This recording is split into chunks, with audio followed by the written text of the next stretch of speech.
एक बार यशोदा मैया दासियों के साथ बीच में बैठकर दधी क्रमिणाणु मंथानम, दधी का मंथन कर रही थी। और जिस समय यशोदा मैया दधी का मंथन कर रही थी, उसी समय लाला घुटनों के बल चलते चलते चलते चलते पहुंच गए यशोदा मैया के पास। बोले मैया मुझे भूख लग रही है। मैया ने कहा ठीक है लाला, अभी तेरे लिए दूध लेकर आती हूं। मैया वहां से दधी को छोड़कर दूध लेने के लिए निकल गई।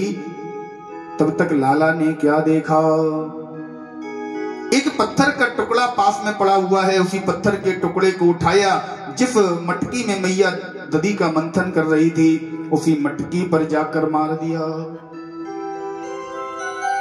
यशोदा मैया दूध लेकर आई, देखा अरे लाला ने तो मटकी फोड़ दी। बोले ठहर जा, अभी तुझे बताती हूँ, अभी तुझे मजा चखाती हूँ। यशोदा मैया आज लाला को दौड़कर पकड़कर बांधने का प्रयास कर रही हैं। धन है भाग्य यशोदा मैया के, एक जीव आज परमात्मा को बांधने का प्रयास कर रहा है। यशोदा मैया के मन में भाव है, दौड़कर गई जहां पर सारी रस्सियां रखी हुई हैं, वहां से जाकर एक सुंदर सी छांट कर जो बिल्कुल मुलायम हो, हमारे लाला के देह पर, हमारे लाला की त्वचा पर छिदे ना, ऐसी सुंदर सी रस्सी लेकर आई। आंगन में एक ऊखल रखा है, उस ऊखल के सामने कन्हैया को खड़ा किया। खड़ा करके रस्सी से बांधने लगती है। एक छोर हाथ में पकड़ा, चारों तरफ लाला की रस्सी घुमाई और जैसे ही रस्सी का अंत हुआ, गांठ लगाना चाहा तो अदपि द्वयंगुलम न्यूनम, तदपि द्वयंगुलम न्यूनम, जैसे ही गांठ लगाना चाहा महाराज रस्सी 2 अंगुल छोटी पड़ गई। लाला से कहा लाला कहीं भाग मत जाना, कन्हैया कहीं भाग मत जाना, मैं अभी दूसरी रस्सी लेकर आ रही हूं, लेकिन तुझे बांध कर ही रहूंगी। हमारा कन्हैया अभी सोचता है मैया आज तू मुझे बांधना चाहती है, मैं भी देखता हूं जब तक तेरे हृदय में ये भाव है कि मैं तुझे बांध कर रहूंगी, तब तक तू कैसे बांध सकती है, मैं भी यही देखना चाहता हूं। मैया दौड़ कर गई, दूसरी रस्सी लेकर आई, उस रस्सी में जोड़ा, आगे जोड़ा, फिर से घुमाकर जैसे ही गांठ लगाना चाहा तो अदपि पुनः द्वये अंगुलम न्यूनम, फिर से पुनः 2 अंगुल वो रस्सी छोटी पड़ गई। महाराज मैया ने 4-5 रस्सी लगातार निरंतर रस्सी में रस्सी जोड़ती चली गई, लेकिन लाला को बांध नहीं पाई। क्यों? मैया के हृदय में ये भावना बदल गई। मैया सोच रही है कि ये मेरा लाला है, ये साधारण बालक है।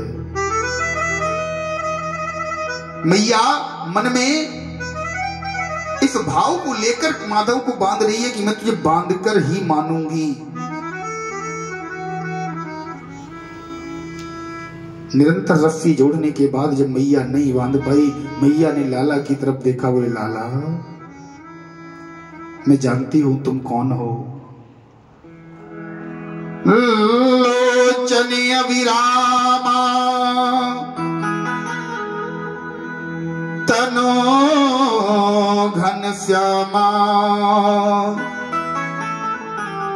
निज आयुध भुजचारी। जिस समय तुम हमारे सामने जेल में, कारागार में आए थे, मैंने तुम्हारा स्वरूप देखा था। लोचन अभिरामा तन घनश्यामा निज आयुध भुजचारी।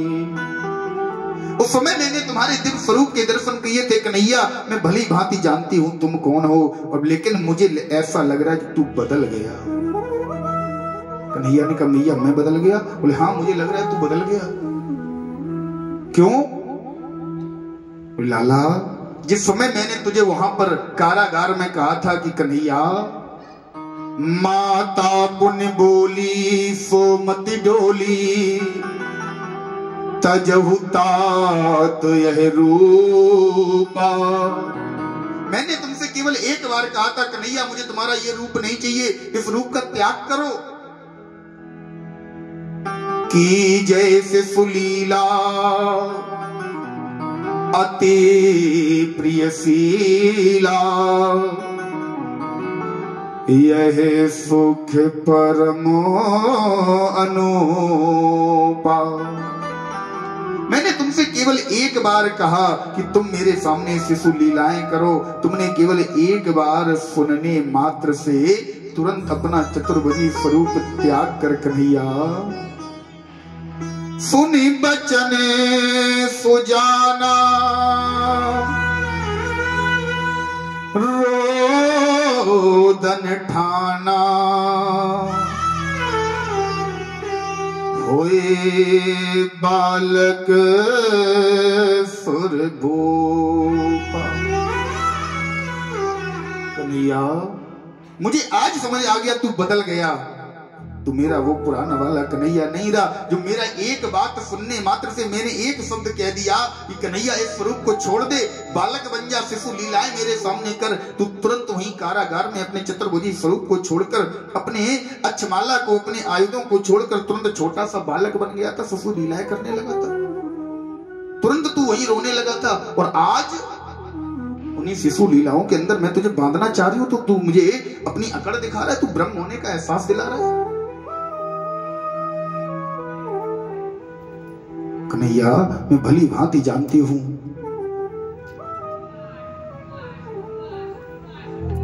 जीवन है तेरे हवाले,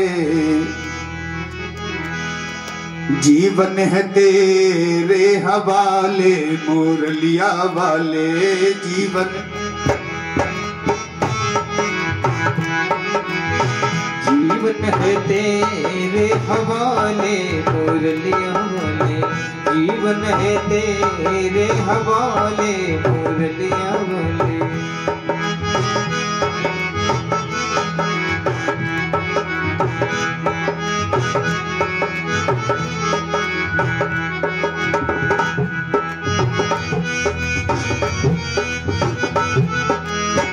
मैं कठपुतली तेरे हाथों की, मैं कठपुतली तेरे हाथों की, मैं कठपुतली तेरे हाथों की, मैं कठपुतली तेरे हाथों की। चाहे तू जैसे नचाले मुरलिया वाले, चाहे तू जैसे नचाले मुरलिया वाले, जीवन है तेरे हवाले मुरलिया वाले, जीवन है तेरे हवाले मुरलिया वाले।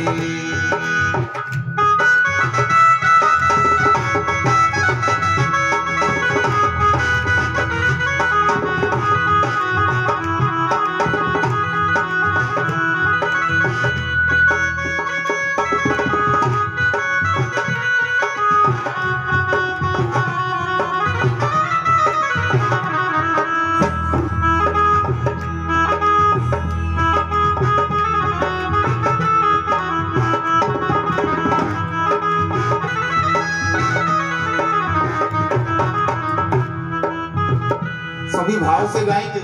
जिसका जीवन इस मुरलिया वाले के हाथ में हो, बड़े ही भाव से तालियों की सेवा करते हुए बोलेगा प्रभु, हम हैं मुरली तेरे हाथों की, है मुरली तेरे हाथों की, हम हैं मुरली तेरे हाथों की, हम है मुरली तेरे हाथों की। चाहे तू जैसे बजा ले मुरलिया वाले, चाहे तुझे से बजा ले मुरलिया वाले, चाहे तुझे से बजा ले मुरलिया वाले, चाहे तुझे से बजा ले मुरलिया वाले, जीवन है तेरे हवाले मुरलिया वाले, जीवन है तेरे हवाले मुरलिया वाले।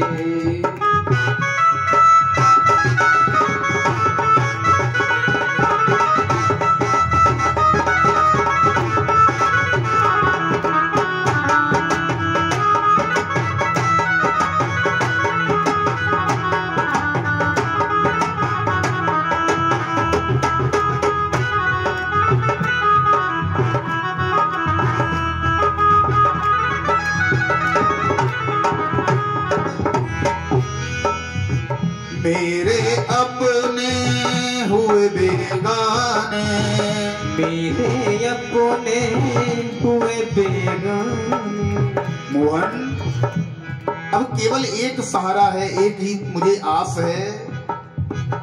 मेरे अपने हुए बेगाने, मेरे अपने हुए बेगाने, मेरे अपने हुए बेगाने, मेरे अपने हुए बेगाने।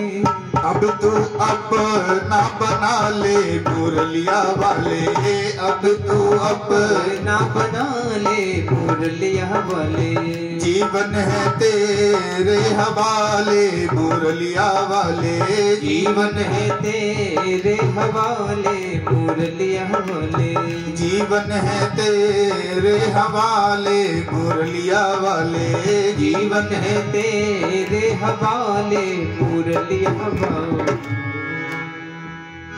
महाराज यशोदा मैया ने जैसे ये भाव प्रकट किया, बोली लाला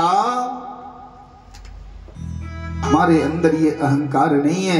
मेरे लाल मैंने तो तुझसे कहा था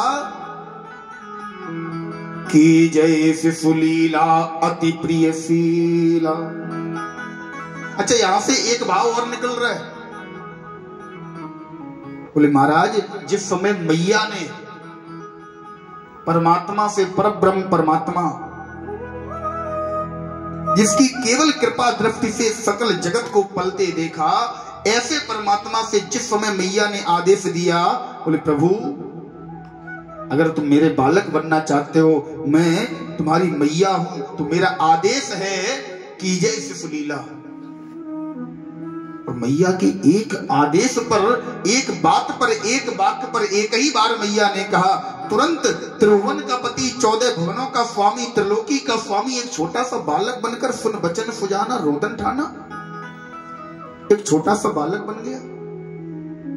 तात्पर्य अर्थात अपनी माता की बात, अपनी मैया की बात, अपनी मैया का आदेश वो त्रिभुवन का स्वामी, त्रिलोकी नाथ भी नहीं टाल पाया। तो हम आप किस खेत की मूली हैं, हम आप अपनी माता पिता का आदेश टाल देते हैं। त्रिभुवन का त्रिलोकी का स्वामी भी नहीं टाल पाया। आज मैया के हृदय में जैसे ही देखा मेरा भक्त आज दुखी हो रहा है, आज तुरंत प्रभु उसी 2 अंगुल छोटी रस्सी से बंध जाते हैं। और जैसे ही प्रभु उस रस्सी से बंधे, मैया अपने अन्य कार्यों में लग गई।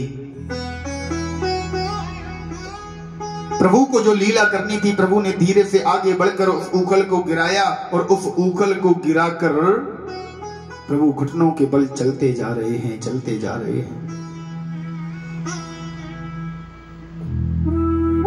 मैया के आंगन में 2 सुंदर अर्जुन के वृक्ष हैं। वो ऊखल उन दोनों अर्जुन के वृक्षों के बीच में जाकर फंस गया।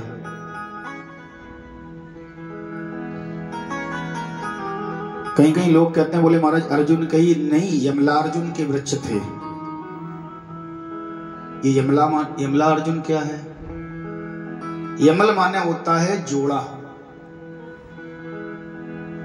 यमला अर्जुन के वृक्ष थे, ये बात सही है, या फिर ये कहो अर्जुन के 2 वृक्ष थे।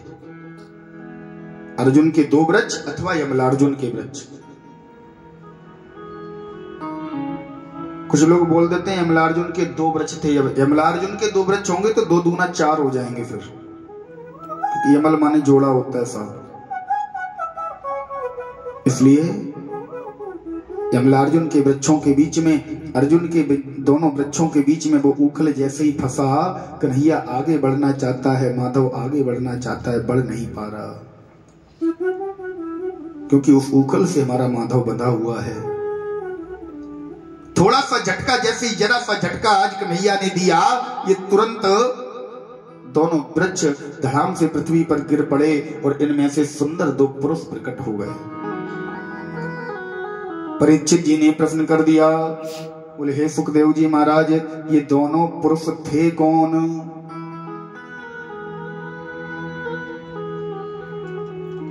महाराज सुखदेव जी कहते हैं, राजन बारुणी मदिरा पीत्वा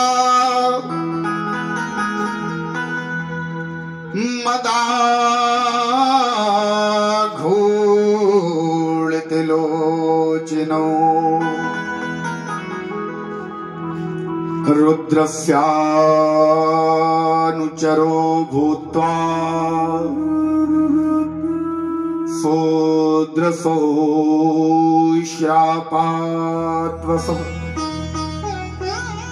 बोली रुद्र के 2 अनुचर थे। रुद्र भगवान के, भोले बाबा के 2 गण थे, और ये दोनों गण एक बार बारुड़ी मदराम पीत्वा, मदिरा का पान करके, शराब का सेवन करके एक बार एक सरोवर में स्नान कर रहे थे। अमर्यादित ढंग से स्नान कर रहे थे। नारद बाबा वहीं से निकलकर जा रहे थे।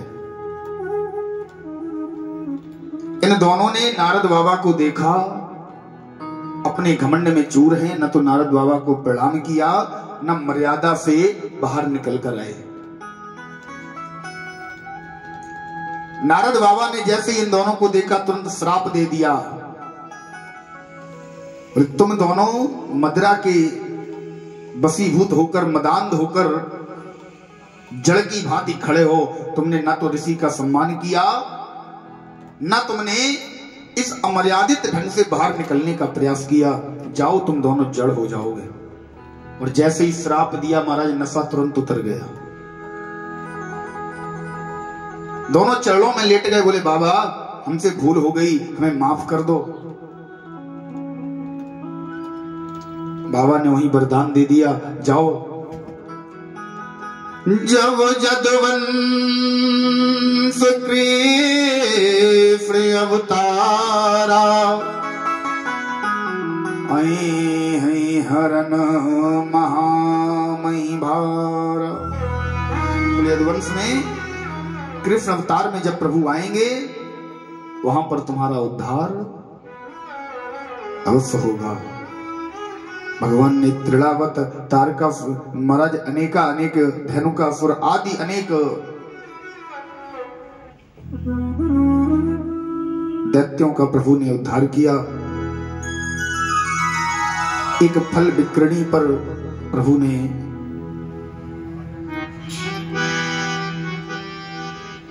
अपनी कृपा से एक फल विक्रणी की दरिद्रता का नाश किया।